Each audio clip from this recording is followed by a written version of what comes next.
1차적으로, 2차적으로 가능하게 됩니다. 그리고 이 우항과 같은 경우에 조건부의 왼쪽에 해당하는 값이 각 노드의 확률 변수가 되고, 그래서 CDA가 존재하기 때문에 여기도 세 가지의 확률 변수가 존재한다고 생각할 수 있습니다. 그래서 이 그래프를 모두 다 잘 이해하시고 계셔서 이건 간단한 건 잘 아시겠지만 어떤 정리하는 차원에서 짚고 넘어가자면, 이렇게 노드 엣지에서 방향 그래프는 시작하는 지점이 평행치를 부모 노드라고 하고, 받는 지점은 자식 노드라고 부르고, 이 결합 분포를 방향 그래프로 표현할 때는 세 가지 확률의 곱을 통해서 분해를 할 수 있는데요. 그 분해한 결과를 바탕으로 A에서는 그 조건부에 해당하는 값이 아무것도 없기 때문에 부모 노드가 존재하지 않고, 만약에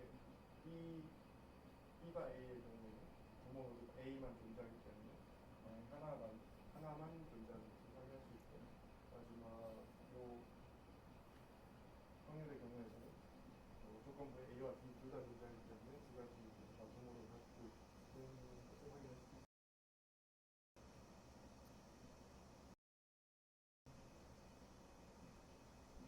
제가 호벨 법칙을 통해서 잘 분해를 한 식인데요.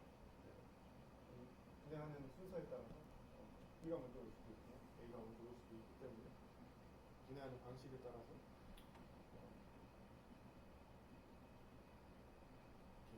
두 가지 과 같이 간단하게 서로 다른 분해가 가능하더라고요.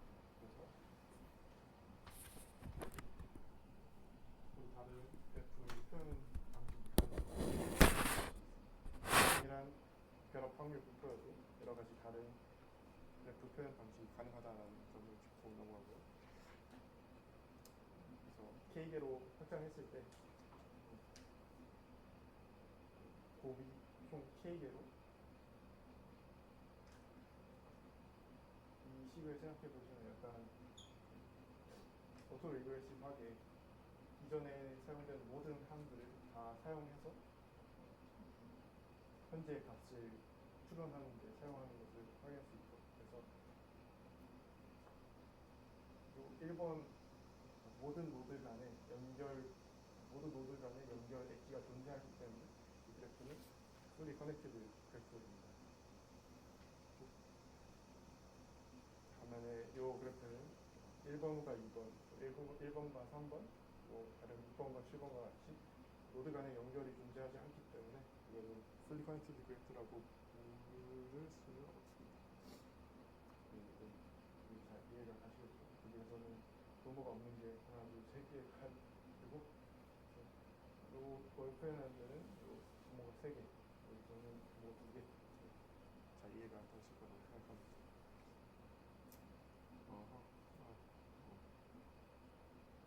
그래서 방향 그래프에 해당하는 관계성을, 변수와의 관계성을 이해했기 때문에 일반적인 형태로 확장하자면 결합 분포 Px에 대한 식을 아래와 같이 일반화해서 표현할 수 있게 됩니다. K에 해당하는 것들은 확률 변수이고, 확률 변수에 필요한 부모 노드들을 조건부 바 오른쪽에 표현할 수 있게 됩니다. 그래서 이 공식은 결합 분포의 인수분해 성질을 표현하고 있습니다. 그리고 오늘 다루는 방향 그래프는 방향성 시간이 없어야 한다라고 하는 거거든요. 사이클은 다들 아시다시피 하나의 노드에서부터 시작해서 엣지를 타고 동일한 노드로 돌아가는 그런 패스가 존재한다면 방향 사이클이 존재한다라고 할 수 있고, 오늘 다루는 그래프들은 이 사이클이 존재하지 않는 DAG라고 부르는 단순 Directed Acyclic 그래프의 합자일 겁니다. 그래서 이 해당하는 그래프만을 다루게 됩니다. 책에서는 복잡하게 표현을 해놨는데 본인의 차수보다 더 낮은 차수로 가는 노드로 가는 연결이 없는 엣지가 없는 순차를 부여하는 방식이 존재한다고 하면 DAG라고 부르는데 그냥 사진을 통해서 간단하게 이렇게 표현할 수 있게 됩니다. 여기서는 뭐 사이클이 없죠. 여기서는 돌아가는 사이클이 있기 때문에 얘는 DAG에 해당하지 않고 얘는 DAG라고 볼 수 있습니다. 그래서 8.1은 이렇게 끝났고 8.1.1 다음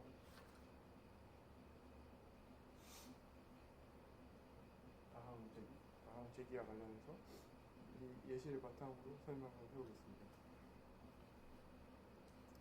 얘는 1장에서 다뤘던 것과 완전히 동일한 내용인데요. t가 관측값이고 x가 인풋값이라고 가정할 때 이 두 가지 t와 w에 대한 결합 분포는 pw에 해당하는 사전 분포와 라이클리후드 분포를 곱하는 것을 통해서 분해가 가능합니다. 이렇게 나온 식을 오른쪽과 같은 그래프로도 표현할 수 있습니다. 이게 너무 복잡하거나 혹은 귀찮기 때문에 n개의 동일한 확률 변수들, 동일한 유형의 확률 변수들을 하나의 확률 변수로 모으고 네모 박스라고 하는 플레이트를 두고 나서 이와 같은 확률 변수가 몇 개 존재하는지를 라벨링해서 표현할 수도 있다고 합니다. 왼쪽과 같이 표현하지 않고 오른쪽과 같이 표현해서 동일한 그래프를 나타낸다라고 합니다. 앞선 수식에서는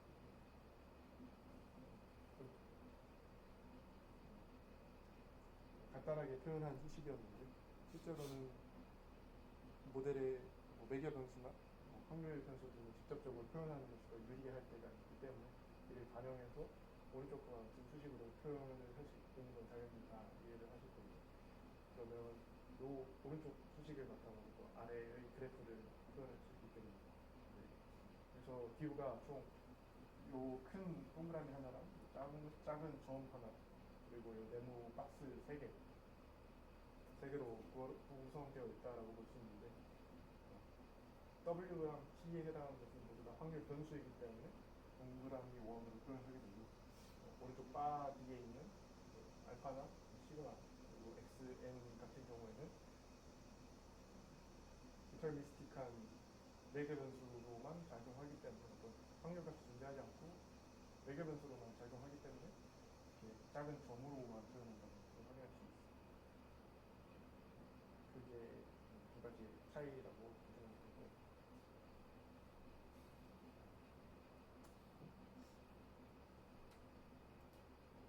패턴 인식 문제를 풀 때 학습을 위해서라든지 몇몇 가지 변수들은 관측 가능한 변수들로 설정을 하게 되는데요.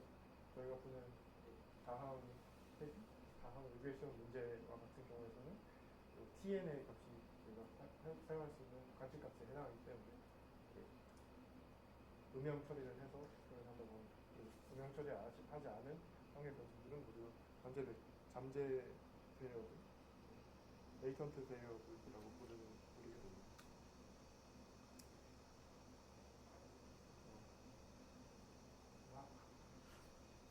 기존 데이터를 바탕으로 라지 X랑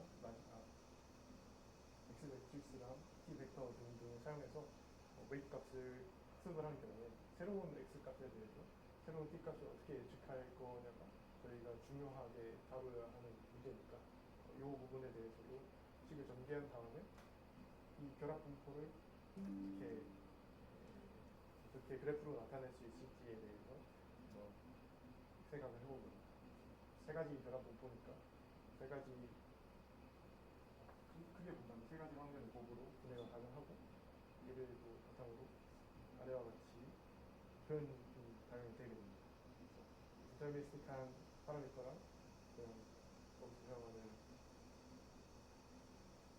확률 변수 두 가지를 구분하는 것이 중요하고요. T에는 마찬가지로 관측 가능한 변수라고 가정한 것이고 나머지 변수들은 관측하지 못하는 변수들이라고 레이턴트라고 표현하는 것입니다.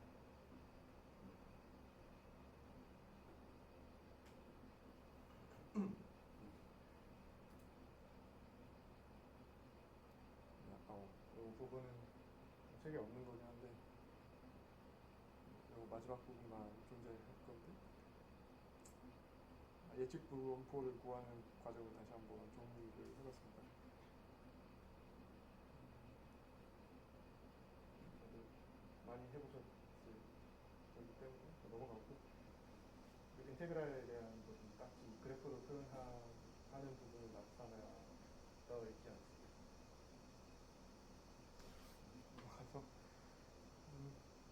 이제 분포로부터 표본을 추출하는 상황에 대해서 여러 가지 표본 추출 방법이 존재하는데 그 뒤에 그 자세한 내용을 다룬다고 하고 이 장에서는 조상 샘플링과 조상 추출법에 대해서 먼저 다루고자 합니다. 왜냐하면 이게 그래프랑 관련되어 있기 때문에 이것을 먼저 다루겠다고 하는데요. 이때 가정은 결합 분포가 DAG도 분해가 가능하다라는 가정입니다.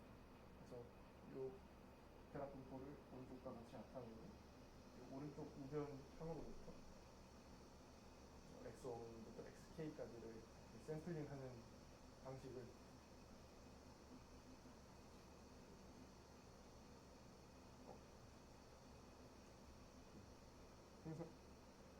생성 모델의 목표는 결합 분포로부터 X1부터 XK까지 하는 값들을 추출하는 것이 목표입니다. 말이 좀 이상했는데 조상 추출법은 간단하게 가장 낮은 순위에서부터 점점 높은 순위로 예측을 해 나가는 것인데요.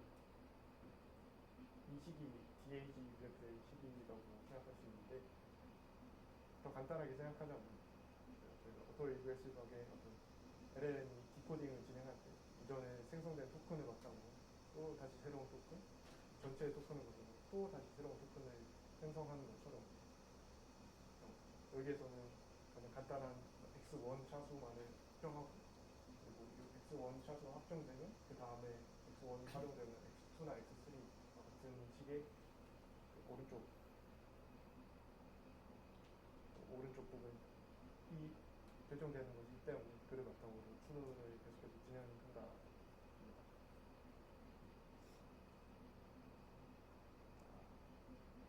쉽게 이해할 수 있을 것 같고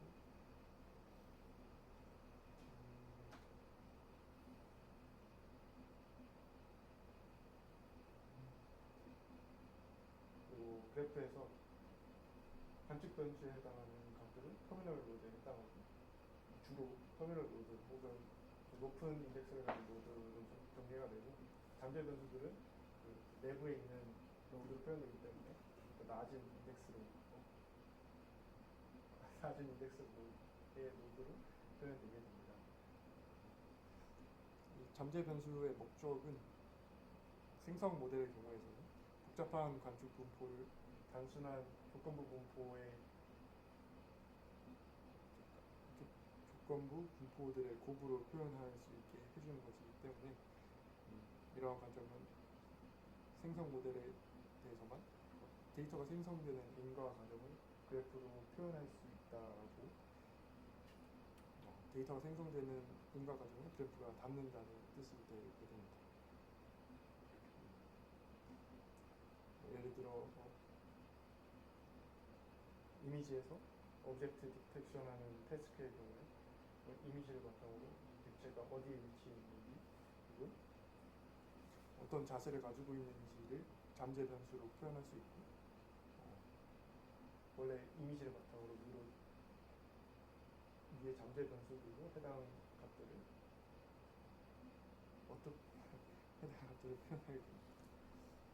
다만 모든 모델이 생성 모델로 표현할 수 없는데 이 XN의 경우에는 아까 전에도 말씀드렸다시피 결정론적으로 그냥 활용되는 4개 변수에 해당하는 부분이지 xn에 대한 어떤 확률값이나 사전 분포 등등을 다루고 있지 않기 때문에 오른쪽 모델은 그냥 xn에 대해서는 생성 모델이라고 볼 수는 없지만 이렇게 각각의 별도의 사전 분포가 존재한다고 가정하거나 혹은 이에 관해서 결합 분포가 존재하는 경우에서는 생성 모델이라고 볼 수 있습니다.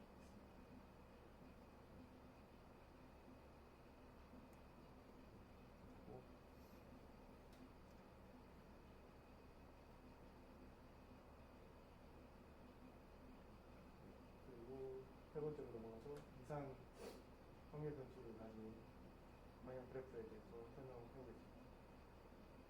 부모와 자식 모두가 이산인 경우나 혹은 가우시안 확률 변수인 경우에는 이 해당하는 관계들을 바탕으로 모듈처럼 표현해서 보다 복잡한 DAG를 표현할 수 있기 때문에 저자들은 이 이산 확률 변수랑 가우시안 확률 변수에 대한 가우시안 확률 변수에 대한 그래프를 먼저 다루는 것이 중요하다고 합니다.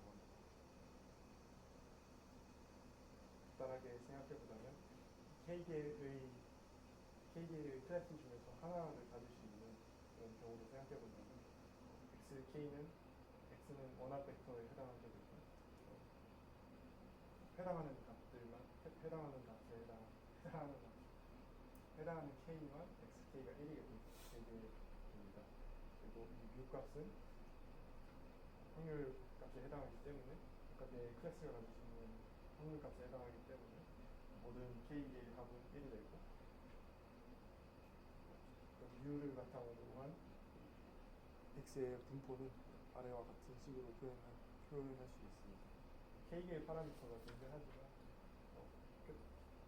결과적으로 합이 1이 되어야 되기 때문에 k에서 자연으로 하나 빠져서 이 분포를 나타내는 데는 총 k-1개의 파라미터가 사용되게 됩니다. 그리고 두 개의 확률 변수 x1과 x2를 가지고 이 두 개의 결합 분포를 표현하려면 여기에서도 k, 여기에서도 k개의 뮤 값이 존재해서 그러니까 총 k 제곱개가 되어 있는데 여기서도 이 제약 조건이 있기 때문에 사용되는 파라미터의 수 k 제곱에서 마이너스 1개에 해당하는 개수를 사용해야 합니다. 조인 디스트리뷰션을 잘 이해할 수 있습니다.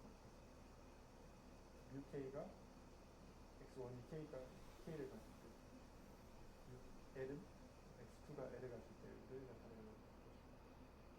이를 m개에 대해서 또 확장을 진행해보면 결국에 또 파라미터의 개수는 k의 n승 마이너스 1이 되기 때문에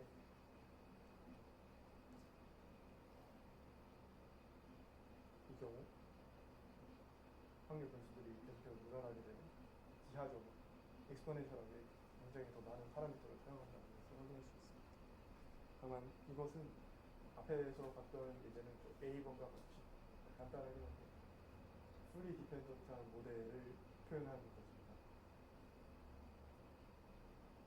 이 식에서도 보여줬다시피 모두 다 관계가 있다라는 가정으로 진행을 한 것이고 그렇기 때문에 k제곱에 해당하는 익스포넨셜하게 증가하는 파라미터의 개수를 가지게 됩니다. 만약에 저희가 모델이 표현할 수 있는 것은 표현력을 더 낮추지만 파라미터를 조금 더 낮게 가져가고 싶다라고 하는 각각의 확률 변수들이 모두 다 독립이라고 가정했을 때 이 확률 값을 표현하는 데는 K-1 또한 K-1개가 사용되기 때문에 K의 선형적으로 증가하는 파라미터의 개수를 사용할 수 있게 됩니다.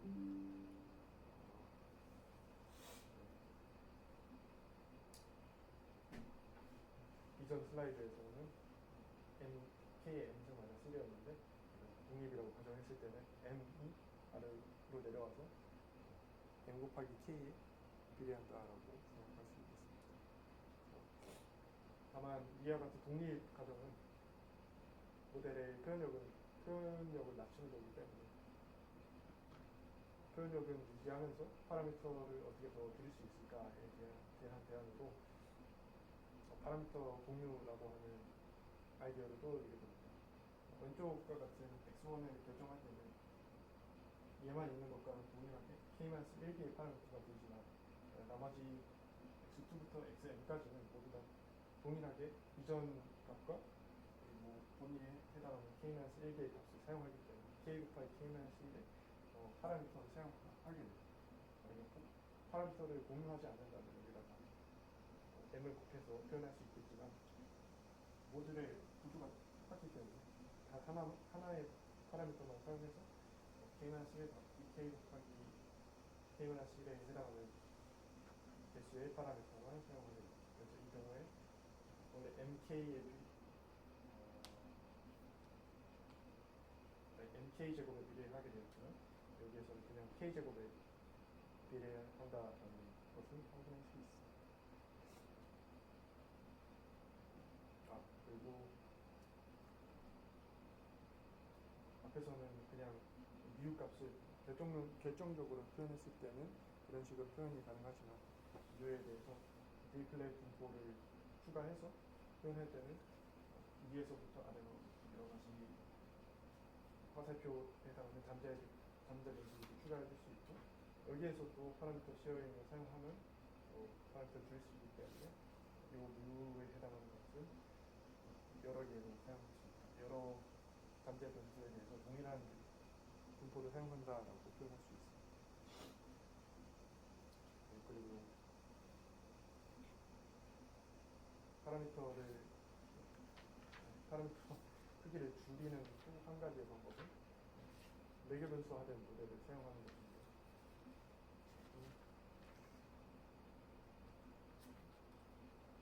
이해를 위해서 간단한 예시를 들어보면 부모 노드 xi들은 0 혹은 1을 가지는 베르노이 시행이라고 생각을 해봅시다. 그렇게 되면 각각의 n들을 표현할 때 x가 1이 되는 확률을 표현하면 되기 때문에 얘 각각을 표현할 때는 총 n개의 파라미터가 사용되게 됩니다. 하지만 요 n개를 그냥 사용하는 것이 아니라 y가 1이 되는 경우에 대해서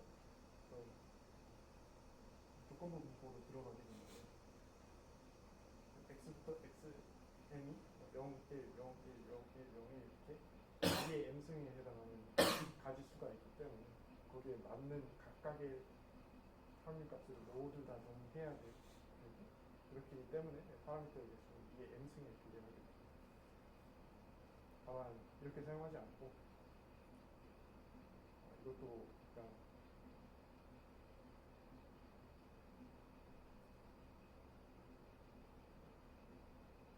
간단한 오토 리그레시브 모델에서 진짜 제일 간단한 오토 리그레시브 모델의 풀리 비저블 시그모이드 비리프 모델 네트워크인가 어쨌든 그거랑 굉장히 유사하게 이전 이풋들을 모두 다 선형 결합으로 표현하고 그리고 시그모이드 취한 것을 사용하면 이때 사용되는 모델은 이 m승이 아니라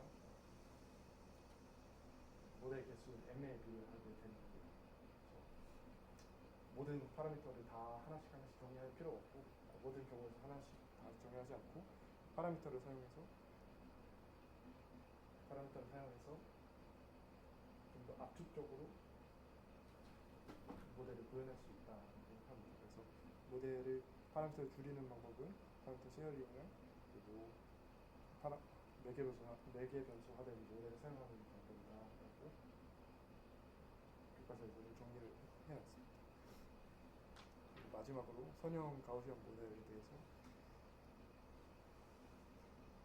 설명을 해보겠습니다.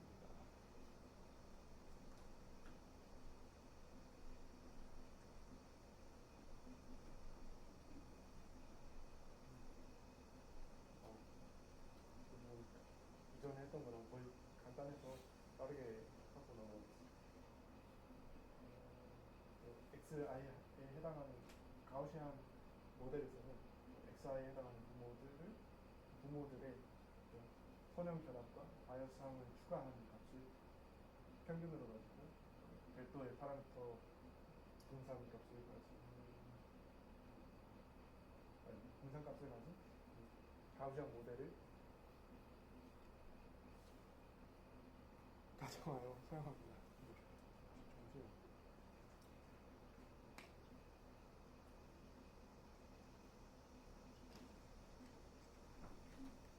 그래서 앞에 정리한 식을 로그를 취해서 정리해보면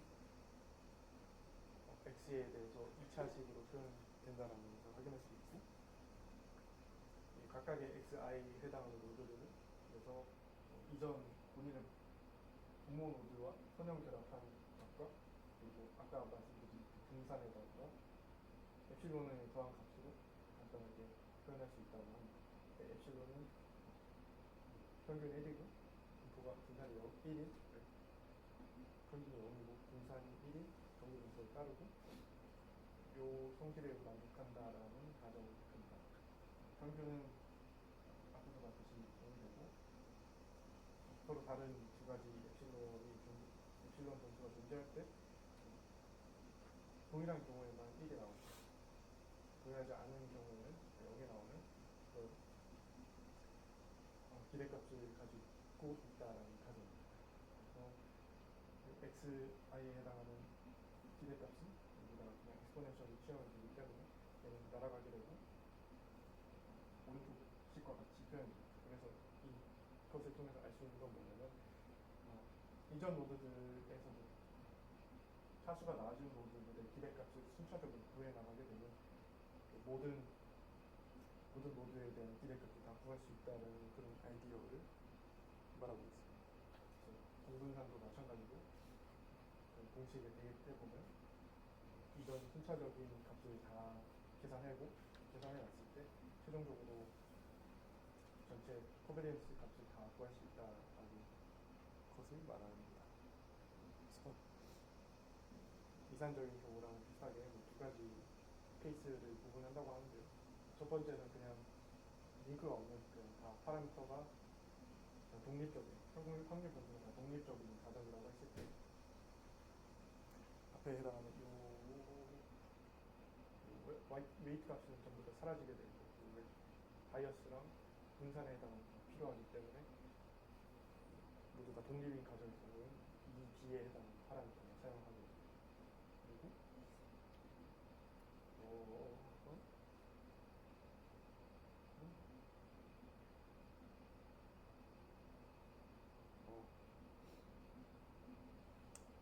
없어졌네요. 나머지 하나는 이제 모두 다 연결이 되어 있다는 가정하에서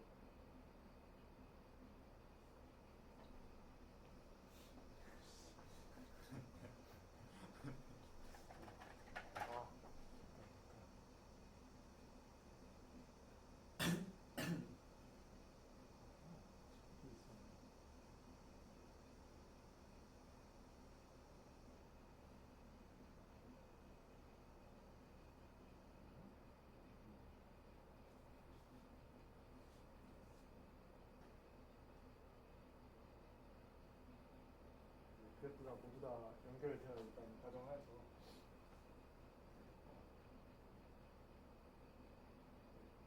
i번째 값을 결정하기 위해서는 이전의 것들을 모두 다 웨이트 값으로 포함해야 되기 때문에 결국은 b의 제곱에 비례한다는 것은 당연히 이해가 됩니다.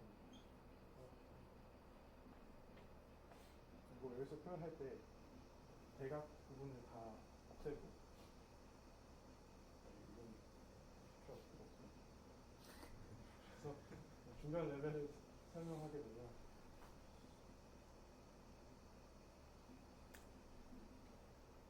마지막으로 중간 레이어에 대해서 간단하게 설명하고 끝나면 될 것 같은데 이 간단한 예시에서 보면 x1은 웨이트 값이 필요 없기 때문에 B에 해당하는 것만 활용을 되고 x2를 활용할 때는 x1만 보면 되기 때문에 W21에다가 요 기존의 얘가 기대값이기 때문에 이 기대값이 더해진 값에 바이어스를 더하면 항이 되고 이 자체로 활용을 해서 W32에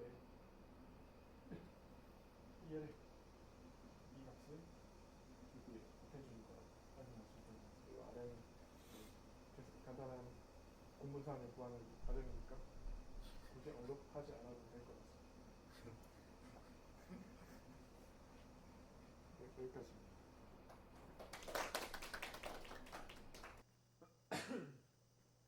그래서 시작을 하면 임의의 순전파 구조를 가지고 있는 MLP를 고려해 보재요.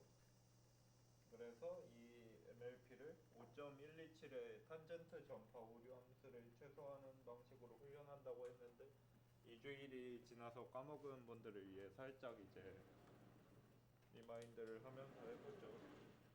그 탄젠트 전파라고 하면은 이제 그 입력 대신에 입력을 살짝 변형시키는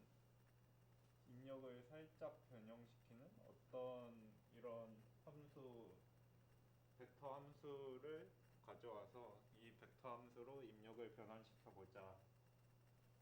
그래서 이 변환된 입력들에 대해 네트워크가 좀 더 강건하게 만들어 보자. 그렇대요.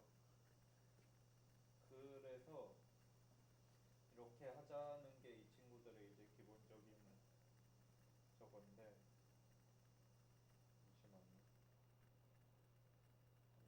알림 끄기를 하고.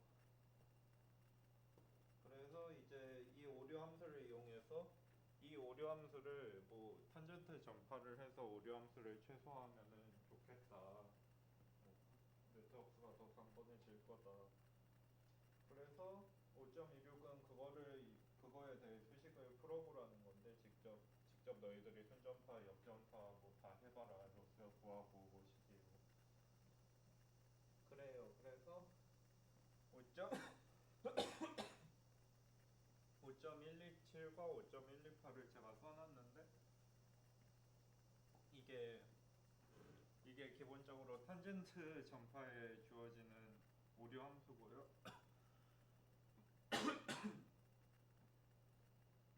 그래서 보면은 뭐 좀 마음에 안 들게 써놓긴 했는데 뭐 일단 이런 식이에요. 그래서 네, 이런 식이고, 그래서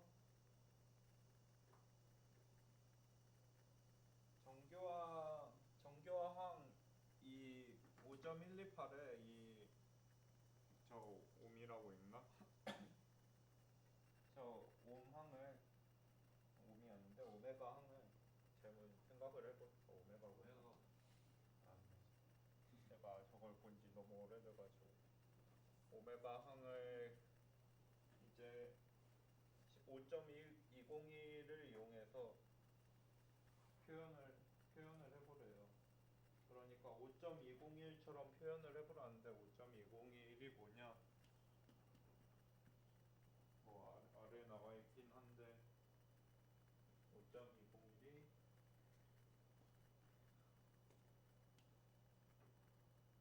오메가 n은 2분의 1 3k gyk, 그리고 이 g가 미분 연산자인데 좀 특수한 형태의 미분 연산자를 정리해요. 그래서 이런 것들이 좀 이제 가끔 튀어나오는 것들이 있거든요. 주로 이런 접근 방식을 좀 물리학에서 많이 쓰는데 물리학이나 가끔 저런 접근 방식을 쓰는 곳들이 있어요. 연산자 자체를 새로 정의해서 그냥 갖다 박아버리는.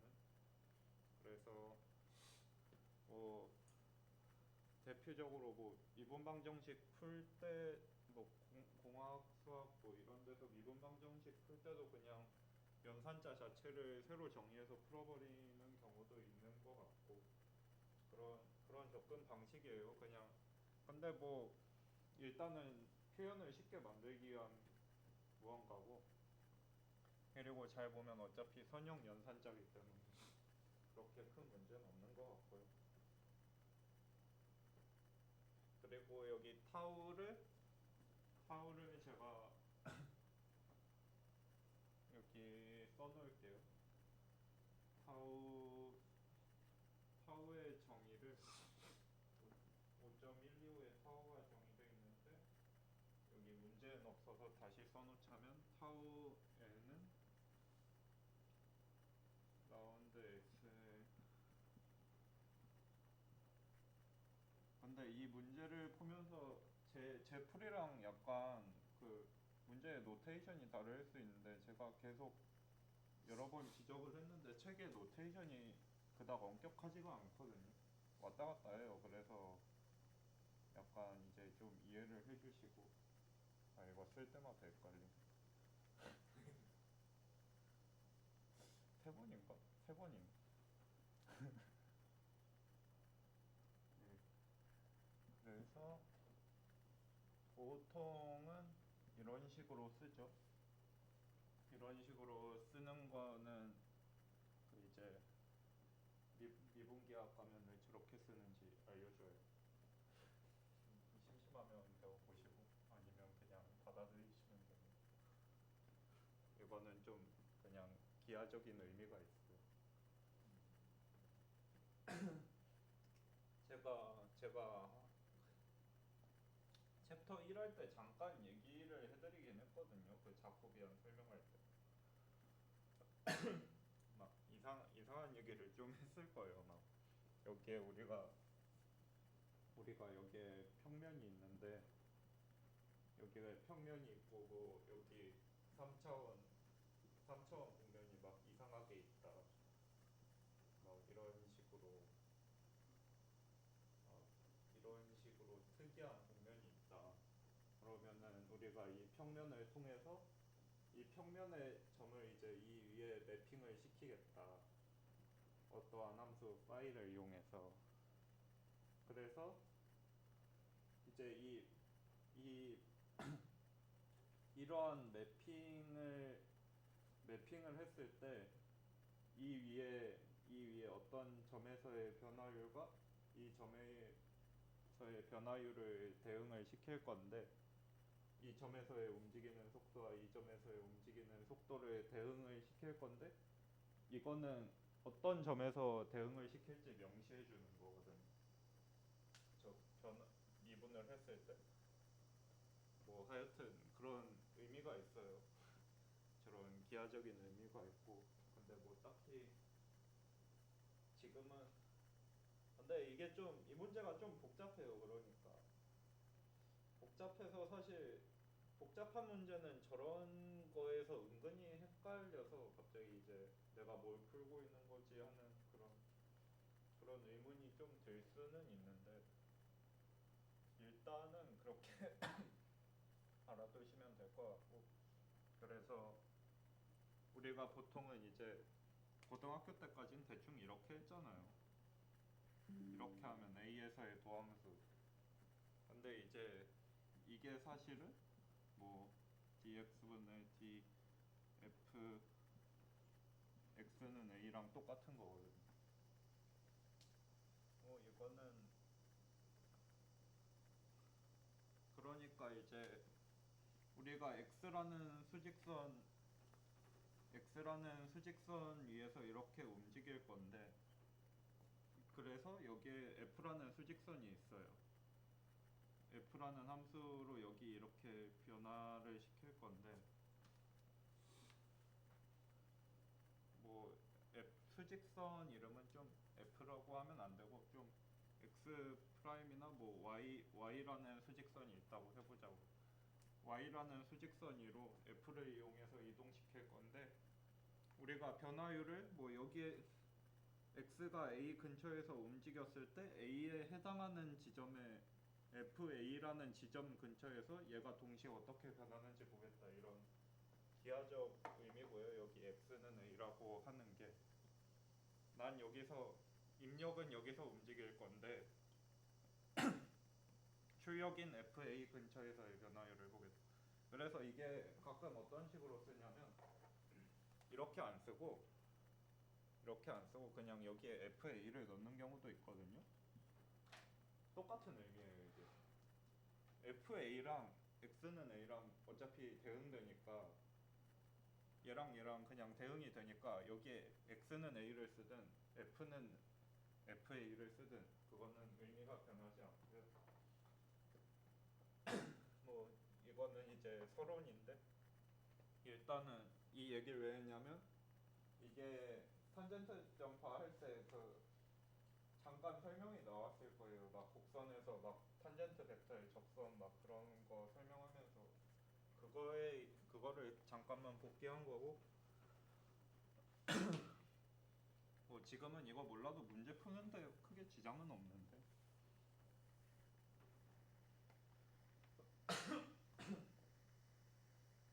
일단은 그래서 뭐 5점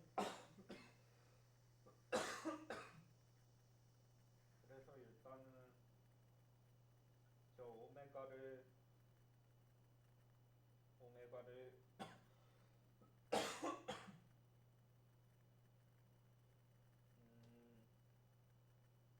오메가가 그러니까 그 1.128에 나온 오메가랑 5.201에 나온 오메가가 같다는 걸 증명해라 뭐 그런 소리고요. 그래서 5.201은 이거고요. 그래서 이 문제는 그냥 쉬운데 그 아까 사실 문제는 이렇게 나와 있는데 그러니까 잠시만요. 네, 5.126이 이렇게 나와 있고 5.126이 이렇게 나와 있고 그래서 그냥 오메가를 그냥 풀면 되거든요. 여기까지는. 어디 보자. 여기가 5.128 이렇게 써놨는데 이거를 그냥 체인룰로 풀 거예요. 체인룰로 풀 건데 여기에 어차피 그 우리가 크시를 생각해 볼 때 지금 크시가 이 s라는 함수를 생각해 보면은 여기에 x1, x2 뭐 이런 게 있고 점점점 크시가 있는데 여기에 s1, s2 점점점 sn이 있고 크시는 사실 이제 크시가 여기 y라는 타겟에 YK라는 타겟에 영향을 미치는 방향은 이 경로를 모두 지날 수 있죠. S1을 통해서 가는 것도 있고 이런 식으로 그렇기 때문에 모든 SN에 대한 영향력을 다 더해줘야 됩니다. 그래서 여기에서 서메이션이 하나 더 늘어나요. 서메이션은 하나 더 늘어나서 체인홀을 하면서 서메이션이 늘어나고 근데 여기에서 지금 제가 여기 생략했는데 여기 크시는 0인 점에서 계속 분석을 하고 있는 거고 그래서 크시는 0인 지점에서 SN의 미분은 아까 그 문제 정의에서 저 탄젠트 전파 설명하는 부분에서 크시는 0인 지점에서 SN의 변화율을 타우라고 놨거든요. 그 식 5.125에 보면 타우라고 놨어요. 그래서 타우가 되고 이거는 뭐 이 YNK를 빼고 보면은 그냥 아까 봤던 로마자 G랑 똑같죠. 뭐 이탈릭이라고 해야 되는지 로마자 G인지 아니 그 라틴어 G인지 모르겠는데 뭐 하여튼 저 GYK랑 똑같아서 뭐 여기까지는 쉽게 지나갑니다. 그래서 소문제 1이 끝났고 소문제 2거든요. 이게 소문제 2인데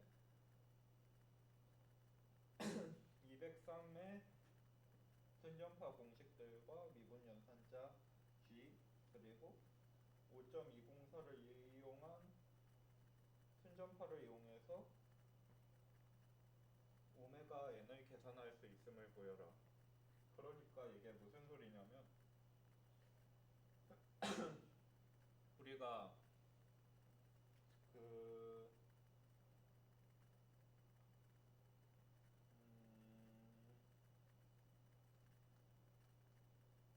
뭐라고 해야 돼?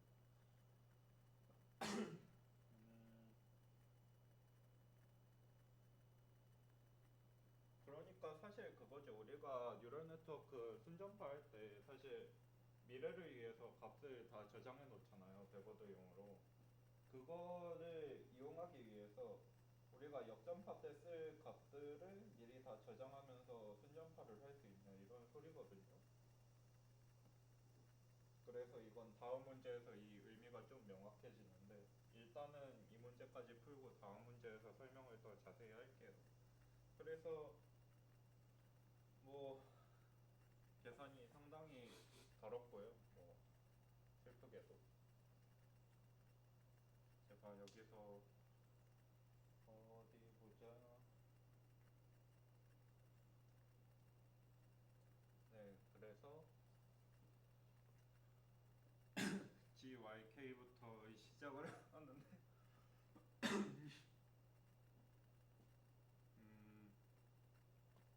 이 뉴럴 네트워크 구조를 그러니까 여기에서 제가 좀 이 책의 방식을 따를게요. 그렇게 막 좋은 방식은 아닌데 이 책에서는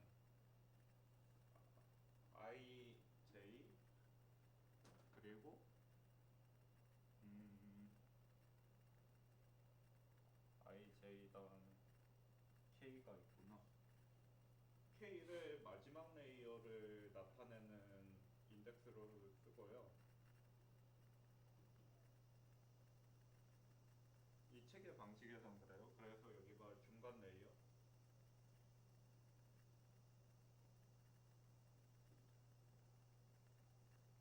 이런 이 책의 방식에선 이렇게 쓰거든요.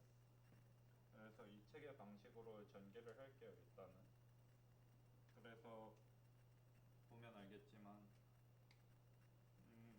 여기 근데 이 타우 i는 보통 저걸로 많이 써요. 사실 이 i는 이렇게 안 쓰고 i는 그냥 여기는 그냥 s를 넣어서 해결하는 식으로 씁니다. 이 i는 보통 임시 변수로 쓰고 좀 인덱스가 좀 지저분해요. 네. 뭐 어쩌겠어요. 그래서 뭐 여기까지 그냥 여기까지는 위에서 나온 건데 이 YK가 마지막 인덱스니까 이제 어차피 출력이잖아요. Y는. 근데 이 책의 순전파 공식을 보면은 G가 액티베이션을 통과한 거란 말이에요. 보통은 반대로 두는데 뭐 보통은 A가 액티베이션이고 G가 선형결합인데 반대로 써놨어요. 책에서 뭐 그거는 저도 상당히 헷갈리는데 그래서 이게 HAK라고 놓을 수 있고 그래서 이 K란 인덱스를 썼으니까 이 마지막 레이어에선 이게 다 똑같은 K란 인덱스를 썼으니까 마지막 레이어를 뜻하는 거예요. 그래서 이렇게 해서 HAK로 우리가 이 YK를 바꿀 수 있고 어차피 H는 지금 이 탄젠트 프로파게이션을 다루는 장에서 쓰는 게 소프트맥스 이런 건 안 쓰기 때문에 시그모이드 이런 거 단변수 함수를 쓰기 때문에 AK에만 의존해서 아까 같이 경로가 여러 개로 쪼개지진 않아요. 그래서 이 H에 대한 미분만 밖으로 튀어나오고 이 SNI와 AK만 남습니다. 그리고 이 AK라는 건 아까 봤지만 여기 위에 보이는 이 G의 선형결합이고요. 그래서 또 G의 선형결합으로 쪼갤 수 있어요. 이 J라는 건 아까 말했지만 여기 두 번째 레이어고 이전 레이어의 G를 들고 온 거예요. 그래서 쪼개고 이거를 이제 또 미분을 합니다. 네. 이거를 미분을 하고 근데 생각을 해보면 지금 입력은 이건 가중치기 때문에 이 S가 변환된 입력이 있잖아요. 지금 변환된 입력의 미분에 영향을 받지 않고 이 G만 입력에 영향을 받거든요. 그래서 아래로 쭉 내려가면 이 G만 미분을 해줄 건데 이 H는 사실 K에만 의존하는 친구고 지금 I에는 의존을 하지 않아요. 사실 보면은 이 안에 I라는 인덱스가 그냥 없기 때문에 밖으로 나올 수 있어요. 그래서 HAK를 밖으로 H 프라임 AK를 밖으로 빼주고 이 아래를 계속 전개를 해줍니다. 그냥 이거는 뭐 서메이션 순서 바꾸는 건데, 그래서 서메이션 순서 바꾸고 정리해주면은 2번이 나왔어요. 혹시 질문 있을까요? 예. 질문하기도 좀 애매한 문제예요 이게. 그냥 체인을 계속 미분 백업하기 전에 잘 되는 거예요. 네, 그런 느낌. 노가다 그냥 문제는 이제 단순한 그냥 노가다도 아니고 문제 상황이 꽤나 복잡해가지고 자칫하면 많이 헤매는 그런 노가다라고 할 수 있고. 그래서 드디어 3번으로 왔어요. 아까 2번에서 왜 우리가 그런 일을 했냐, 3번에서 3, 4번에서 그 이유를 알려주거든요. 그래서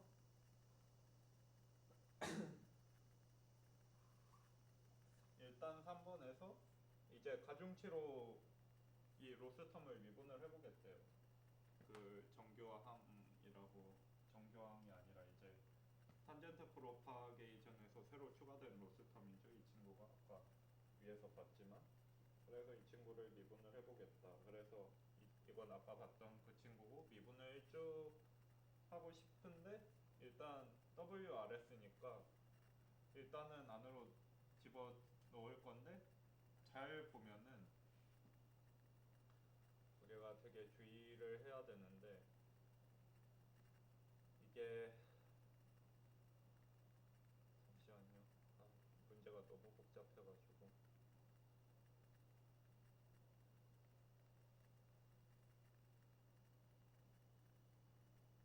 일단은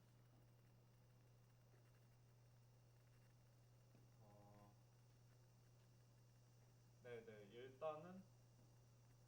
일단은 미분을 해야 되는데 안에 어쨌든 WRS에 디펜던트한 부분이 있으니까 그대로 두고 그 그 합성함수의 미분법을 이용해서 제곱이니까 이 앞으로 빼서 상쇄시키고 이 괄호 안텀을 한 번 더 미분을 할 거예요.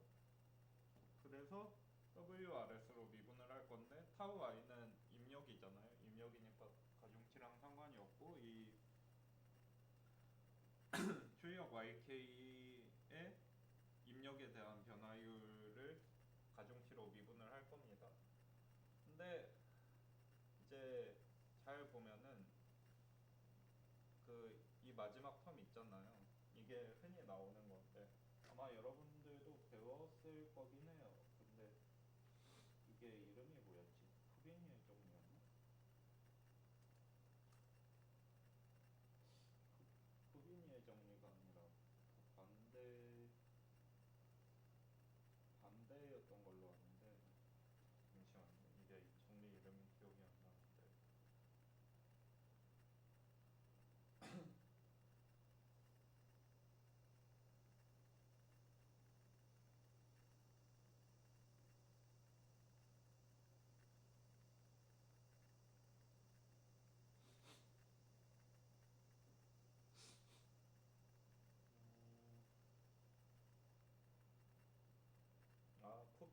푸비니의 정리인데 그냥 미분 버전이네요.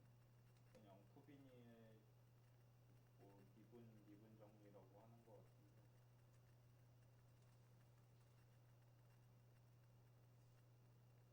하여튼 있어요. 이런 게 뭐 자세히 알 필요는 없을 것 같은데, 그냥 어디 가서 말할 때 쓰시고 왜 교환할 수 있냐라고 하면 누가 증명했다. 그래서 미분을 교환을 할 수 있습니다. 지금 YK에 대해 미분이 2번 들어갔잖아요. 보면은. 그러니까 YK에 미분이 WRS로 한 번 들어가고 SI 프라임으로 한 번 들어가는데, 그 푸비니의 미분 정리 이용해가지고 그냥 둘을 교환할 수 있다. 교환해도 우리가 쓰는 함수들은 대부분 이제 그 수학자들이 해석하기에서 쓰는 정말 무서운 함수들이 아니기 때문에 보통 되거든. 그래서 교환을 할 수 있고, 그래서 교환을 하면은 이 WRS가 생각을 해보면 R에서 S로 가는 가중치잖아요. R에서 S로 가는 가중치인데, 그러면 아니 S에서 R로 가는 가중치구나. S에서 R로 가는 가중치거든요. 근데 생각을 해보면은 여기에 GS가 있겠죠. 생각을 해보면 여기에 뭐 AR 플러스 1이 있다고 해도 사실 얘랑은 상관이 없죠. 그러니까 사실은 이 뒤에 여기 뭐냐 YK가 있을 거잖아요. 뭐 이 친구가 사실은 YK로 가는 방법은 다른 다른 A를 통하는 방법은 아예 존재하지 않죠. 왜냐하면 WRS에 디펜던트한 항이니까. WRS가 YK에 영향을 미치기 위해선 반드시 AR을 통과해야 돼. 그러니까 여기엔 서메이션이 추가되지 않아요. 아까처럼. 그래서 여기에 AR로 체인 룰을 적용해주고, 그러면 이 AR은 선형결합이었으니까 이 뭐 GS 곱하기 WRS 항을 포함하니까 편미분 해주면 GS만 남아요. 그래서 GS가 바깥으로 튀어나오고, 정확히는 GS가 바로 튀어나오진 못하고 이걸 또 미분해야 되거든요. 이 입력, 왜냐하면 GS가 또 입력의 디펜던트에, 그래서 이 GS를 또 미분한 항이랑 그 뒤에 거 미분한 항이랑 해가지고 밖으로 보내줍니다. 제가 이거를 놓쳐가지고 여기 GS 그냥 밖으로 보냈다가 1시간 넘게 날렸는데, 그러니까 이런 거 수식으로 네트워크 이런 거 모델링 할 때는 사실 네트워크의 성질을 진짜 정확히 알고 있어야 돼. 안 그러면 시간을 정말 많이 날릴 거라. 그래서 이제 위에서 그대로 끌고 왔던 거 수식 그대로 전개를 해주면 이런 게 나오고, 그리고 왼쪽에 아까 봤었던 게 있는데, 왼쪽에 이 친구는 사실 GYK로 바꿀 수 있거든요. 아까 봤던 연산자로. 그 친구를 바꿔주면은 GYK는 사실 마지막 레이어이기 때문에 GK랑 똑같아요. 액티베이션을 통과한 친구랑. 그래서 GK로 바꿔주고, 그리고 이제 이 친구들을 그 아까 제가 써놓지는 않았는데 15.204나 12.5, 5.205나 뭐 그런데 나온 노테이션으로 바꿔주면 이제 수문제 3이 끝난다. 질문 있을까요?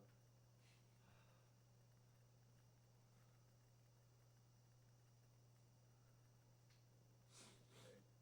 그래서 이게 그거죠. 이제 사실은 역전파를 할 시동을 거는 거죠. 사실은 WRS로 미분을 하려고 보는데,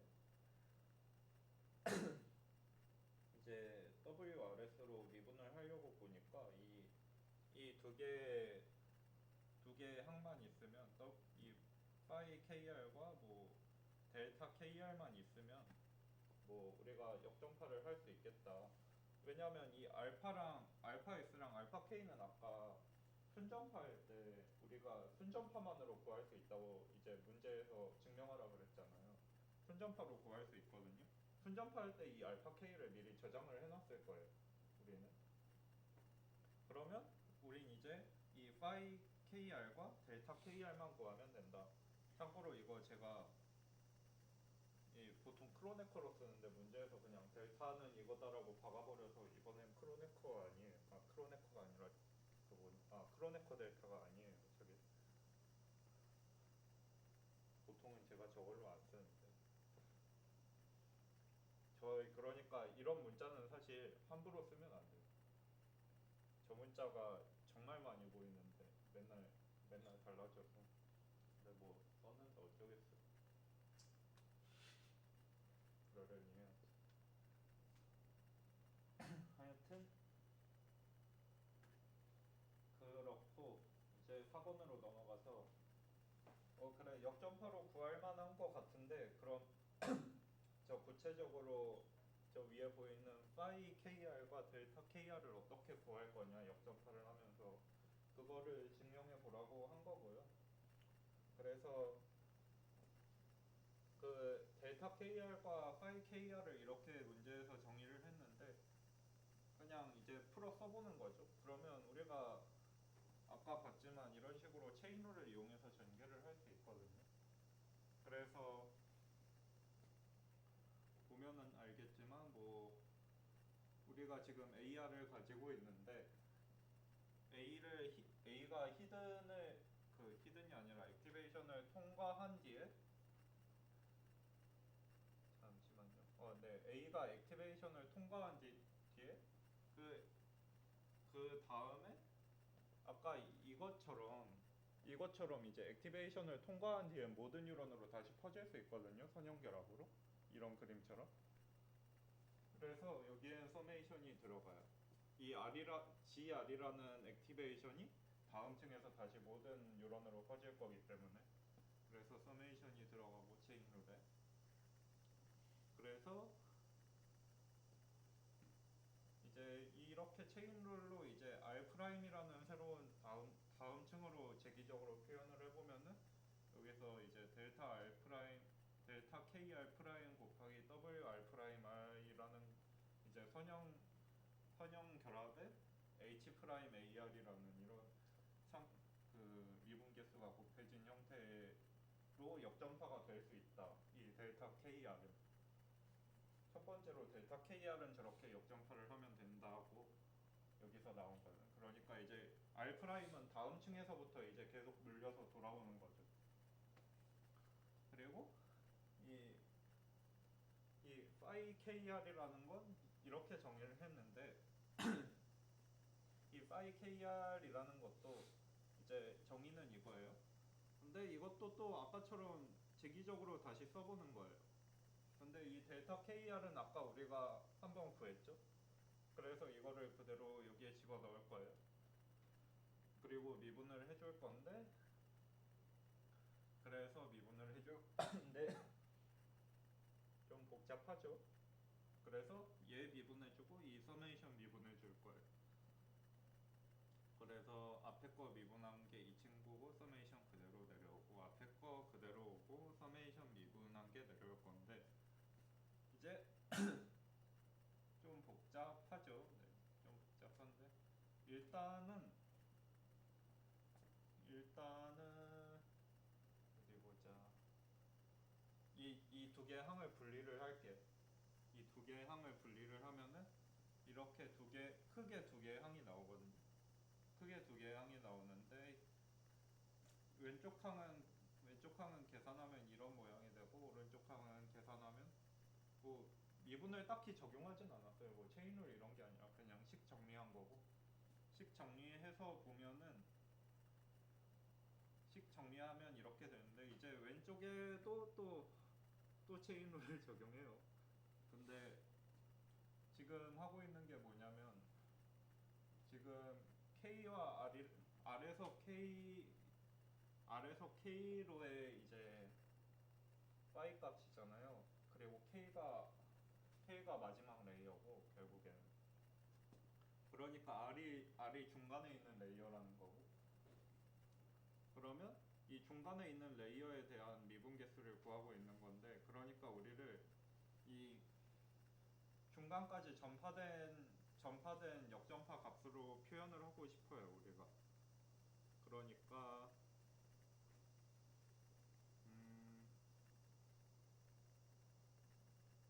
네, 그래서 우리가 지금까지 전파된 값으로만 표현을 하고 싶으니까 여기에 AR을 넣어줄 거예요.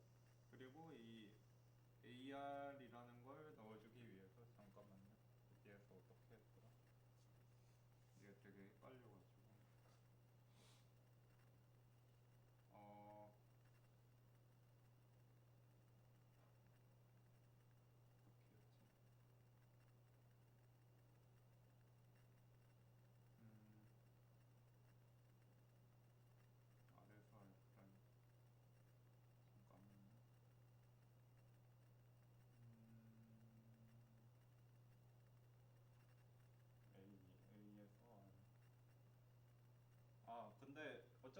h라는 값이 변하기 위해서는 무조건 ar을 통과를 해야 되거든요.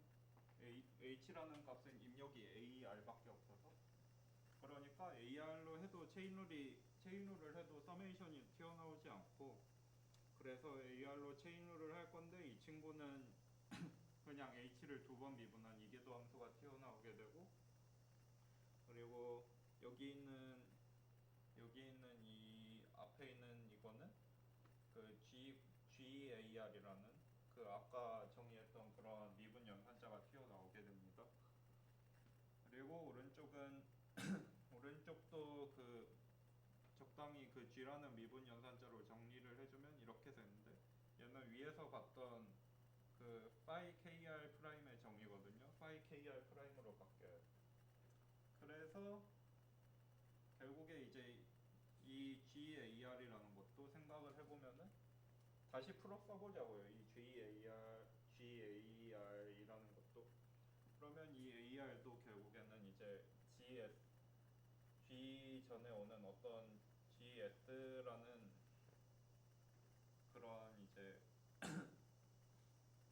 RX, 잠시만요.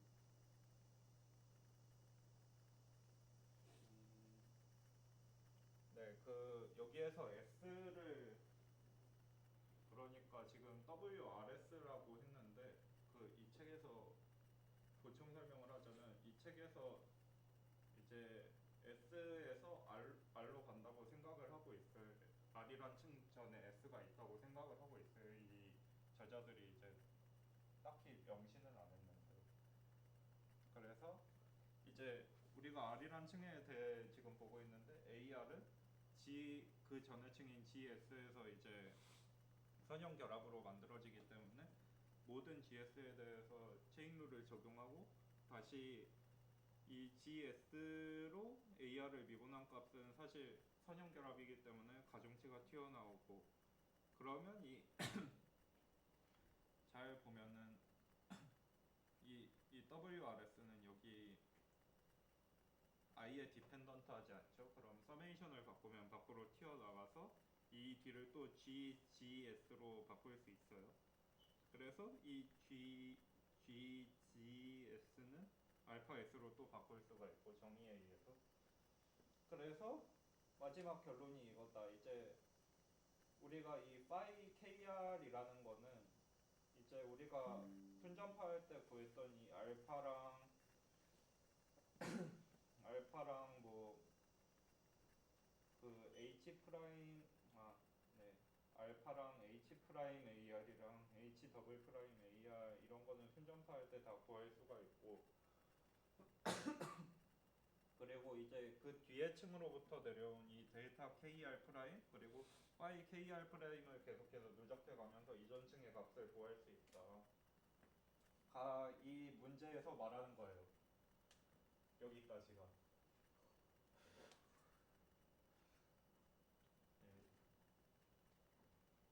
그 질문 있나요? 한 문제 빨리 풀고 도망가죠. 그래서 이거는 제가 아무래도 한 문제는 아닌 것 같아서 오늘 후다닥 또 한 문제 풀었는데, 이것도 그닥 쉬운 문제는 아니에요. 다 정석으로 풀면은 상당히 오래 걸리는데 제가 스킵을 많이 했거든요. 근데 뭐 여러분들도 이해할 만한 스킵을 했어요. 좀 이건 인간적으로 아니지 이런 그런 부분을 좀 스킵해서 좀 짧게 풀었는데, 여러분들도 다 하라고 하면은 안 할 거예요. 여러분들도 대충 수식 보고 이 정도면 됐다 하고 넘어갈 만한 스킵을 좀 해서 할 만할 거고, 그래서 5.27로 가면은 5.27에 뭐 아까처럼 탄젠트 프로파게이션 시스템을 고려를 하는데, 이번에는 S를 명확히 주어졌어요. 뭐 이런 건 이제 이 문제에서는 안 쓸 거고, 안 써요. 더 쓰고 싶지도 않고. 네, 그래서 이거를 그냥 이렇게 줬어요. 근데 좀 달라요. 그러니까 이 문제에서는 좀 상황이 특수한데, 이 크시가요 벡터예요. 크시가 벡터거든요. 근데 우리가 탄젠트 프로파게이션에 나온 공식들은 벡터가 아니라 크시가 스칼라예요. 그러니까 노가다 하라는 거거든요. 사실 여기서부터 살짝 이제 뭔가 쎄하죠. 쎄한데 뭐 일단 계속 해보자면 그 일단은 엡실론이 엡실론이 아니라 크시 벡터가 정규 분포인데 2형 0 i 라지 i 단위 행렬을 공분산으로 가지고요. 그래서 식 5.13의 티오노프 정교하기의 형태를 가진다는 걸 증명하래요. 이러한 엡실론이 들어가면, 정확히 이러한 변환함수가 들어가면. 그러면 뭐 일단은 식 5.129를 보면은 이게 원래 교과서에 있던 건 식 5.129거든요. 그리고 5.130 보면은 이런 식으로 오류 함수가 나와 있어요. 그래서 이제 뭐 여기에 5.130이랑 5.119 보면은 딱 하나가 다른데 여긴 x가 들어가고 여긴 s 벡터가 들어가거든요. 변환된 게 들어가고 근데 이제 교과서의 한국어판 기준으로 299쪽을 보면 아니면 뭐 영어판은 식 5.130 근처를 보면은 그 S 벡터 함수에 대해서 테일러 전개를 하거든요. 그래서 우리도 테일러 전개를 할 거예요. 어쨌든 하긴 해야죠. 뭐 어쩌겠어요. 근데 뭐 이제 원소별 테일러 전개를 한다고 치고서 생각을 해보면은 사실 별다를 건 없고 그냥 그 원본에는 여기가 벡터로 돼 있거든요. 여기 크시로 S 벡터를 미분하면 벡터가 나오니까.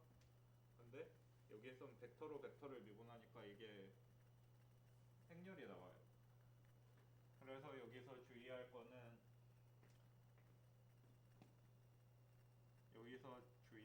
그거거든요. 이런 함수가 있잖아요. 이거 델 x를 취해주면은 자코비안 트랜스포즈 그래서 해준 거예요. 트랜스포즈를 해준 이유는 그것 때문입니다.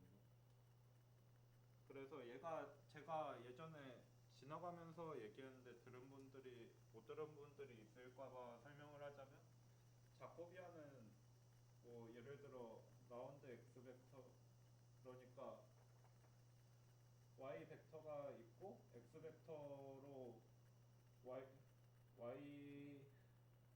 그러니까 x 벡터에 대한 벡터 함수 y가 가지는 자코비안이 있다고 했을 때 이게 보통 이런 식으로 생겼죠.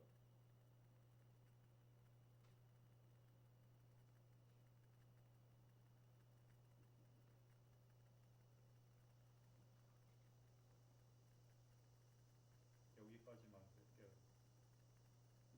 그래서 여기가 x 인덱스고 여기가 y. 그리고 제가 예전에 설명을 뭐 했었지만 다시 한번 말씀을 드리자면 이제 이런 건 이제 옆에 dx를 곱하면은 적절히 맞게 하기 위해서 이런 식으로 자코비안이 설계가 된다. 네, 그래서 이게 딱 사실 테일러 전개를 보면은 이게 딱 테일러 전개에 맞는 형식이라는 걸 알 수 있어요. 여기에 테일러 전개 에러텀이 들어오는 순간 이제 많이 명확해지죠, 의미가. 근데 델은 이제 맨 첫 번째 차원을 미분 차원을 추가하기 때문에 자코비안의 트랜스포즈가 그러니까 델을 취하면 x 인덱스가 여기로 증가하니까 트랜스포즈에 취해줘야 됩니다. 하여튼 그래서 이 친구의 정체는 자코비안이에요. 제가 트랜스포즈까지 쳐줬어요. 그리고 이 친구는 이제 행렬이 아니죠. 3차 텐서죠. 벡터로 두 번 미분했으니까 텐서고. 그래서 잘 생각을 해보면 여기에서 우리가 지금 이렇게 이거를 우리가 이 s라는 함수를 제가 이제 딴 거 설명하느라 스킵을 했는데 s라는 함수를 이걸로 정의한다고 이제 문제에서 그랬거든요. 그렇죠? 근데 잘 생각해 보면은 이거를 크시로 미분하면 i가 나와요. 이거는 뭐 굳이 설명을 할까요? 뭐 어차피 이 친구는 크시에 디펜던트 하지 않으니까 날리고 벡터를 자기 자신으로 미분한 거니까 인덱스가 다르면 뭐 편미분상 그냥 다 날라가 버리고 자기 자신이랑 같을 때만 남겠죠. 그래서 단위 행렬이 돼버리고 이 친구들은 2차 이상항은 얘를 한 번 더 벡터로 미분하는 건데 단위 행렬은 상수니까 미분하면 0이 돼버려요. 다 날아가요. 이 후항은 테일러 전개를 하면은. 그래서 이걸 얻었는데 문제는 원본은 행렬이 아니에요. 원본은 여기에 벡터가 들어가 있거든요. 그 식 5.130 아래 보면은 원본은 여기 행렬 대신 막 타우로 전개를 하고 있는데 우리는 행렬이에요. 이 부분이 타우 대신 행렬이 들어가 있어서 전개를 다 하긴 또 그렇잖아요. 전개를 다 하긴 그렇잖아요. 그래서 근데 이제 선형대수엔 아주 다행히도 몇 가지 좋은 성질이 있는데 벡터를 행렬로 일반화하는 경우엔 별 차이가 없어요. 다행히도.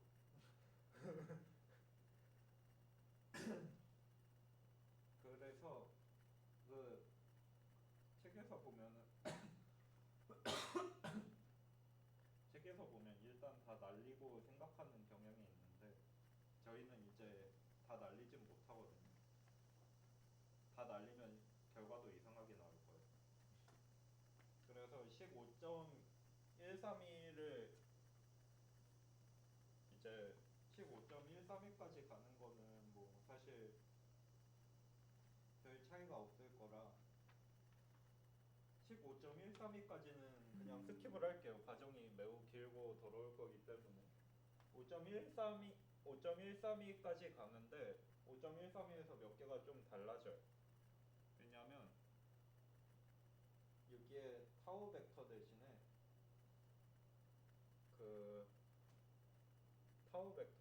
여기에 크시 벡터가 들어가거든요.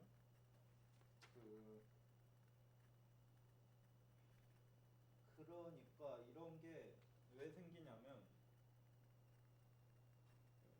제가 y를 전개를 안 해놨구나. 잠시만요.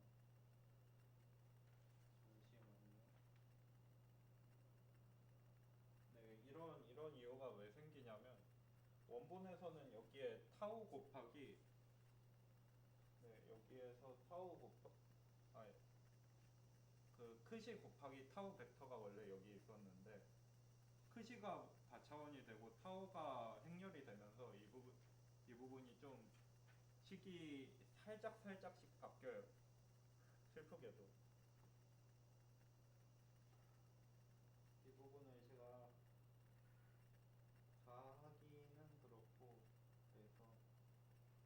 그래서 그식 299쪽 그러니까 이 y에 대한 테일러 전개부터 이제 다시 이 부분은 말로 하면 좀 y에 대한 테일러 전개를 이 타우 대신에 크시를 넣고 해보면은 타우 벡터 대신에 크시 벡터를 넣고 해보면은 좀 몇 가지 바뀌는 부분이 있고 그 결과가 이제 제가 여기에 써놨거든요. 타우 대신에 크시 벡터로 바뀌어 있어요. 대부분이. 그쵸?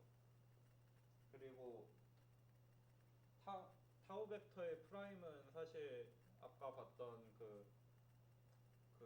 이 친구인데 이 친구 단위 행렬의 미분인데 타우 벡터의 단위 프라임이 이제 영향열이니까 그냥 사라져 버리고, 그래서 15.132가 이런 식으로 변신을 합니다. 여기 이렇게. 근데 교과서를 보면은 어차피 이 부분의 익스펙테이션이 0이기 때문에 날려버린다고 해요. 이 부분의 익스펙테이션이 0이기 때문에 이 첫 번째 항은 그냥 다 날아가 버립니다. 애초에 크시에 디펜던트 하지도 않고. 네. 그래서 이 뒷부분만 남는데, 이 뒷부분을 그냥 이제 서메이션으로 풀어보면은 이런 식으로 나오거든요. 그냥 서메이션으로 푼 거예요, 이 뒷부분을. 그러면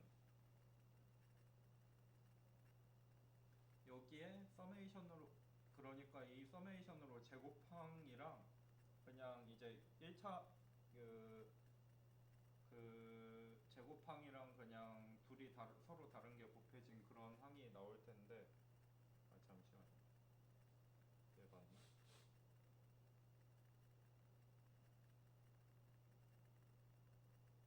이게 좀 잘못한 게 있는 것 같은데, 서메이션 두 개.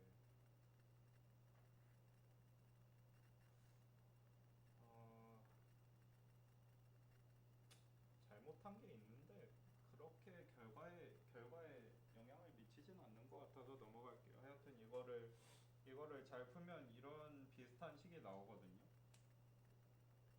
이런 비슷한 식이 나오는데, 여기서 크시 각각의 크시 i랑 j가 다른 경우는 전부 다 익스펙테이션을 취했을 때 독립적이기 때문에, 이 크시는 아까 0i를 따른다고 그랬으니까 그 익스펙테이션을 취했을 때 크시 ij 인덱스가 다른 경우는 전부 익스펙테이션으로 0으로 가버려요. 왜냐하면 익스펙테이션을 취했을 때 독립 변수는 익스펙테이션을 쪼갤 수 있기 때문에. 그래서 이 제곱항들만 남을 거예요.